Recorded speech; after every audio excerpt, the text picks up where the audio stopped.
السلام علیکم ورحمۃ اللہ وبرکاتہ۔ پیارے مسلمان بہن بھائیوں، کیسے ہیں آپ سب؟ آئیں پیارے آقا جناب محمد مصطفیٰ صلی اللہ تعالی علیہ وسلم کی معجزات سماعت فرمائیں۔ جزاک اللہ۔ بسم اللہ الرحمن الرحیم۔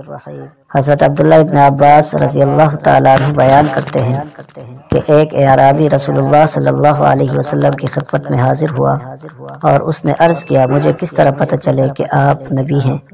آپ صلی اللہ علیہ وسلم نے فرمایا، اگر میں کھجور کے اس درخت سے اس خوشے کو بلاؤں اور وہ گواہی دے کہ میں اللہ کا رسول ہوں تو پھر ٹھیک ہے۔ رسول اللہ صلی اللہ علیہ وسلم نے اسے بلایا تو وہ کھجور کے درخت سے اتر کر نبی کریم صلی اللہ تعالی علیہ وسلم کی خدمت میں پیش ہو گیا۔ پھر آپ صلی اللہ علیہ وسلم نے فرمایا، واپس چلے جاؤ۔ وہ واپس چلا گیا اور اعرابی نے اسلام قبول کر لیا۔ حضرت عبداللہ ابن عمر رضی اللہ تعالیٰ عنہ سے روایت ہے کہ نبی کریم صلی اللہ تعالی علیہ وسلم بدر کے روز 315 صحابہ کرام کے ساتھ روانہ ہوئے۔ آپ صلی اللہ علیہ وسلم نے فرمایا، اے اللہ، یہ ننگے پاؤں ہیں تو انہیں سواری عطا فرما۔ اے اللہ، یہ ننگے بدن ہیں تو انہیں لباس عطا فرما۔ اے اللہ، یہ بھوک کا شکار ہیں تو انہیں شکم سیر فرما۔